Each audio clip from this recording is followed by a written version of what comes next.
Geronimo at Fort Sam Houston, Texas, 1886. A Chiricahua leader, he appears in U.S. Army custody after surrendering to General Nelson Miles in Arizona. The scene marks the conclusion of the Apache Wars and precedes his transfer as a prisoner of war to the east, consolidating federal control in the Southwest. Bass Reeves, U.S. Deputy Marshal in 1902 Kansas. Born enslaved in 1838 and freed after the Civil War, he became one of the first black lawmen in the West. He worked in the frontier territories and is credited with thousands of arrests, a symbol of law enforcement in a region in transition. Red Hawk, Oglala Lakota warrior, 1905. The turn of the century still echoed with the memory of the Plains Wars and the Wounded Knee Massacre, 1890. At Pine Ridge, leaders like him maintained alliances, traditions, and military honors, while the community adjusted ways of life to new frontiers and economies. Dine family beside a loom, near Old Fort Defiance, New Mexico. In 1873, in the context of American expansion in the Southwest, the scene highlights the centrality of herding and weaving in Navajo life. Albumen print, a common 19th century technique. A moment of community reorganization after the 1860s. Taft, Montana emerged between 1907 and 1909 as a camp for the construction of the St. Paul Tunnel on the Milwaukee Road in the Bitterroot Mountains. Known for nightlife and gambling, it earned the nickname the wickedest city in America.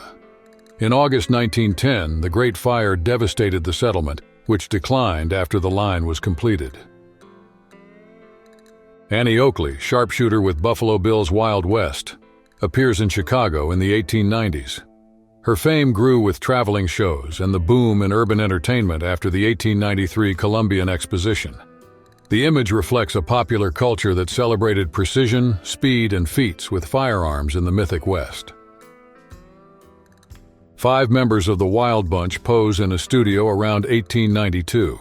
The gang, linked to bank and train robberies, operated across territories rapidly knit together by railroads and telegraphs, amid the urbanization of cattle towns and mining areas. The moment marks the transition from frontier to statehood. Oriental Saloon in Tombstone, around 1881, in what was then Arizona Territory. At the height of the Silver Rush, the saloon served as a center of gambling, business, and sociability. Frequented by miners, gamblers, and lawmen, it forms part of the setting of tensions that would culminate in the OK Corral shootout that October. Sam Bass at far left, a figure of post-Civil War banditry, notorious for train robberies on the Texas frontier. In 1877, he took a large haul at Big Spring. He fell at Round Rock on July 21, 1878, the day he turned 27 after a confrontation with the Texas Rangers, 1870s. Around 1900, at the turn of the 20th century, in Dine territory in the Southwest, Yebechai dancers take part in the Nightway, a healing rite that calls upon the Ye deities through songs, steps, and masks. The scene highlights the continuity of Navajo ceremonial practices amid the changes imposed by U.S. expansion. Ira Otten, a member of the Texas Rangers in 1885 in Round Rock, at a time when the force was consolidating state police functions. After the Civil War and with the expansion of the railroads, they patrolled cattle routes and land disputes, reflecting tensions at the close of the Texas frontier. The town still carried echoes of the confrontation with Sam Bass in 1878. Martin Chavez, at left, an ally of Billy the Kid, and his son-in-law Francisco Santana pose in their store in Picacho, New Mexico, around 1880. Local commerce sustained cowboys and travelers while the region still felt the effects of the Lincoln County War and the cattle routes in the American Southwest. Commodore Perry Owens, sheriff of Holbrook, Arizona, known for his long hair and precise marksmanship. The image, made around 1885 in Albuquerque, New Mexico, sits at the height of the Old West, when railroad expansion, cattle disputes, and local justice shaped life on the frontiers, a central figure in regional conflicts.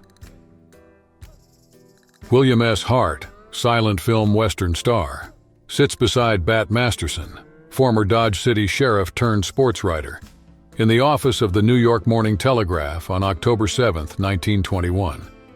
The meeting brings cinema and old frontiers together in an urban setting.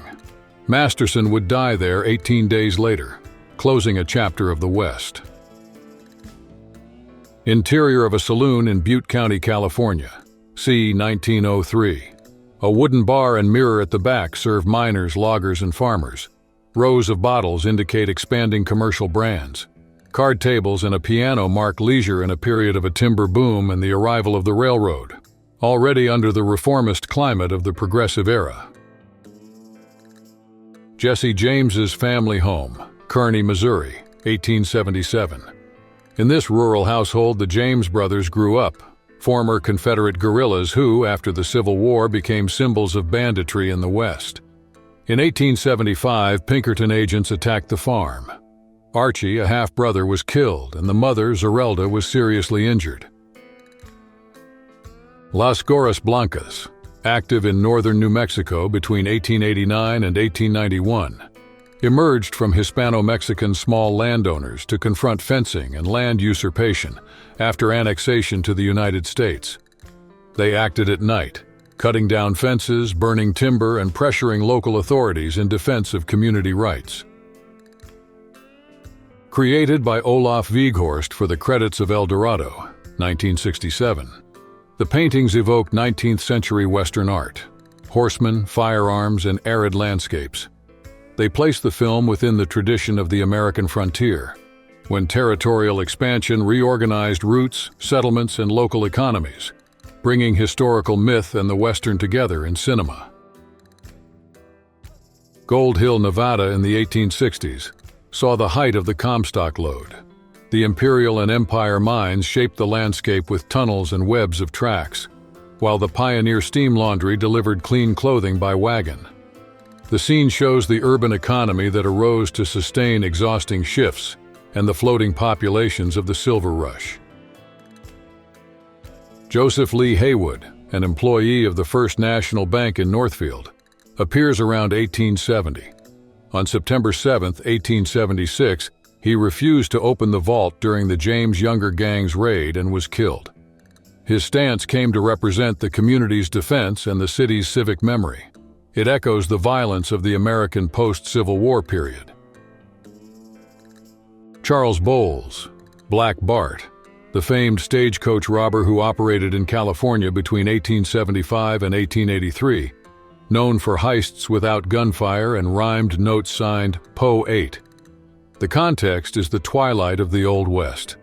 Wells Fargo routes over the Sierra Nevada, giving way to the advance of the railroads. The R.P. Bean Ranch near Van Horn houses 4 cowboys and 3 horses around 1910. The scene marks the late phase of the Old West, when fences and railroads were consolidating commercial ranching in West Texas. On the brink of the Mexican Revolution, border ranches sustained the cattle market and regional settlement. Seen with Colt revolvers in hand, Tiburcio Vasquez symbolizes the conflicts of post-1848 California, when legal and economic changes shook Hispanic communities. He operated along roads and ranches, becoming a feared and celebrated figure. Image dated to c. March 19, 1875, in the final phase of his life. Located on Main Street, the Salt Lake House stood out as Salt Lake City's leading hotel in Utah Territory in the early 1860s.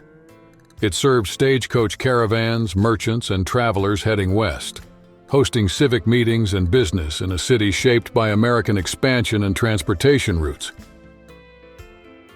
In A Fight in a Cattle Town, 1887, Remington depicts a confrontation in a town of the American West at the end of the 19th century.